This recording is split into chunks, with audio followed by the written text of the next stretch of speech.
राजीव गांधी के साथ बनी नहीं जेलसी। ज्ञानी जी की ये हुआ कि जब उनको पीएम बनाया, राजीव गांधी को बनाया ही ज्ञानी जी ने आउट ऑफ वे। हाँ, देखो ज्ञानी जी, आपको पता ही है ना कि he was not here when Indira ji का ये Correct. वाकया हुआ। तो ये हम साना में थे, यमन में। तो ज्ञानी जी अराइव्ड इन द इवनिंग। तो ज्ञानी जी ने इन द एयरक्राफ्ट ही क्या दिया था, I make Rajiv as prime minister. तो उसे और किसका नाम उठा था? प्रणब जी का? ना, प्रणाब मुखर्जी, वेंकटरमन, 3-4 नाम चलते थे पहले। वेंकटरमन तो वाइस प्रेसिडेंट थे ना? हाँ, नहीं, बल्कि नाम चलते रहे, पहले सुनते रहे लोग। हाँ, लेकिन ज्ञानी जी ने कहा कि मैं, इंदिरा ने मुझे बनाया प्राइम मिनिस्टर, राष्ट्रपति, तो मैं उसका बदला दूंगा उसको कि उसके लड़के को मैं प्राइम मिनिस्टर बनाऊंगा। He announced in the aircraft. But were people calling him up and saying कि राजीव को मत बनाना, हाँ, ऐसे कोई था? एयरक्राफ्ट में प्रभु चावला था, सिंदर था, और कुलदीप नैयर, इंद्रजीत था, इंद्रजीत, हाँ, हाँ, ये सारे थे। ये सब ने कहा ना बनाओ, कि राजीव गांधी को ना, मत ये बनाना। ना बनाना। तो लेकिन ज्ञानी जी का फैसला कर लिया। मुझे उन्होंने खुद बताया कि मैं द मूवमेंट, और जब उतरे उन्होंने राजीव को क्या दिया, चलो वहाँ राष्ट्रपति भवन आओ, and without getting any letter from Congress party that he is the leader, he announced his name. But was Rajiv Gandhi suspicious कि ज्ञानी जैल सिंह कोई खेल खेलने वाले हैं? No, no, not at that time. You see, ज्ञानी जी's relation with him were good. एक तो जब ये कत्ले-आम सिखों का हुआ, ज्ञानी जी बहुत अनहैप्पी कि Rajiv didn't do anything for 3 days. This was the beginning of the conflict. दूसरा, ये जो कोर्टरी थी ना राजीव की, उनको ये था भाई Rajiv is a raw hand, कहीं ज्ञानी जैल सिंह इसको डिक्टेट ना करे। ये बड़ी भारी उस वक्त चल पड़ी थी कि ज्ञानी जी एक्सपीरियंस मैन, होम मिनिस्टर रहा है, तो नेचुरली राजीव इसको रोज पूछेगा, कोई गाइडेंस ना ले।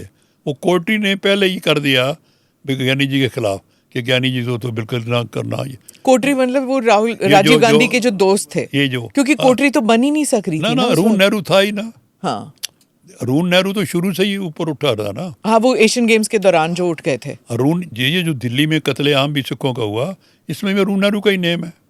ये जो स्लोगन आया खून का बदला खून, ये इसी ने शुरू किया। ये दिल्ली के राइट्स हैं, ये बहुत बड़ी स्टोरी है, कैसे शुरू हुए।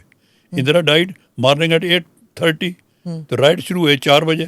तो सारे दिन नहीं हुए, अनलेस के ने मीटिंग बुला के कांग्रेस की ऑर्डर किया, जाओ शुरू करो।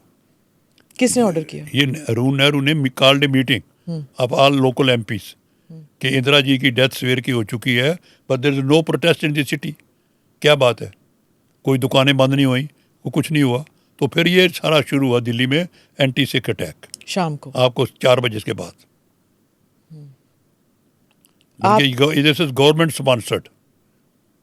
आप उस वक्त यमन से आ रहे थे? हम यमन से आए, तो ज्ञानी जी ने उसको ओथ दे दिया, और ज्ञानी जी के रास्ते मेरे पे अटैक हुआ, मेरी कार पे, मैं बच गया। ज्ञानी जी के खिलाफ शूटिंग हुई। कहाँ से? एयरपोर्ट से? एयरपोर्ट से जा रहे थे ना, आर के पुरम के बाहर, ये मेन रोड पे। हाँ। मेरी कार रोक ली और मुझे टार्च अंदर छोटी, मेरे ड्राइवर ने बचा लिया मुझे। ज्ञानी जी जब पहुंचे, उतरे, वहाँ शूटिंग। आप कॉन्वॉय में नहीं थे? हैं जी, प्रेसिडेंट के कॉन्वॉय पे नहीं थे? कन्वे में थे। मैं, यही तो पहली बार हुआ कि प्रेसिडेंट कन्वे को सिक्योरिटी नहीं मिली। उस दिन सिक्योरिटी कुछ थी नहीं? सिक्योरिटी सारी होगी, मैं वही कहना, प्रेसिडेंट कन्वे जा रही है विदाउट सिक्योरिटी। और प्रेसिडेंट जब उतरे तो वहाँ स्लोगन शुरू हो गए एम्स के सामने। हाँ। मुझे याद है, क्योंकि हम लोग किदवाई नगर में रहते थे, जो एम्स के परली तरफ था। हाँ। और हम लोग रोड के पास गए कि हाँ, अब ज्ञानी जी का काफिला बस निकल जब रहा है। वो तो ज्ञानी जी की सिक्योरिटी ने जो साथ ही उन्होंने बचाया, स्लोगन शुरू हो गए थे। तो वो पुष्ट दो लोगों को ले गए। फिर स्लोगन खून का बदला खून। वहाँ खून का बदला खून, बस यही नारा चल गया। ये शाम को शुरू हो गया था 4 बजे, और शुरू यहाँ से हुआ, ये जो अराउंड एम्स, ये जो INA मार्केट है जी, यहाँ से शुरू हुआ। उस टाइम ये दिल्ली हाट वगैरह नहीं हुआ करता था। INA मार्केट से शुरू INA मार्केट, और फिर साउथ एक्सटेंशन में जाके वहाँ पे बहुत बड़ा बुरा हुआ। पर जब राजीव गांधी ने वो जो स्पीच लिखा था, जब दरख्त वो तो गिरता है, इसके किसने लिखा होगा वो? ये मैं नाम नहीं लेता, उसका एडवाइजर कौन था, बस जो स्पीच लिखने वाला प्रेस सेक्रेटरी कौन था, वो रिटर्न स्पीच थी। जान के लिखा? मनीशंकर होगा। देखो ना, और कौन हो सकता है? राजीव को तो ये लफ्ज़ ही नहीं आता। नहीं, ये मैंने पहले बोला भी है कि ये स्पीच उसको दी गई, वो पढ़ दी उसने विदाउट नोइंग कि मैं क्या बोल रहा हूँ। और वो दैट लाइन, उसका जितनी वर्ल्ड वाइड डैमेज हुआ राजीव का, वो आज भी कोट होती है। सिखों में तो यही लोग कहते हैं भाई ये लाइसेंस था, है ना? हाँ। लोग कहते हैं कि प्रधानमंत्री पर के ये कहता है कि जब कोई दरख्त गिरेगा तो दरख्त जमीन गिरेगा हिलेगी। तो मिट्टी उठेगी। तो वो सिखों के ना, जब मराठी ने मारा गांधी तो तब तो मिट्टी उठी नहीं।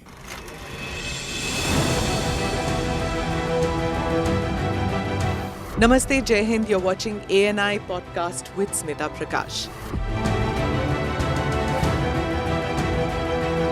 अगर हम उसको मस्जिद कहेंगे तो फिर विवाद होगा। The issue is टूटा है क्या भारत? 400 पार का मतलब ये है कि संविधान खतरे में है। क्या हम लोग ये निर्देश देते हैं कि फला को गिरफ्तार करके जेल डाल दें? वही तो कह रहे हैं सब। ये बेबुनियाद निराधार आरोप। सच्चा सुनना चाहो देखो स्मिता प्रकाश ANI, it does not lie।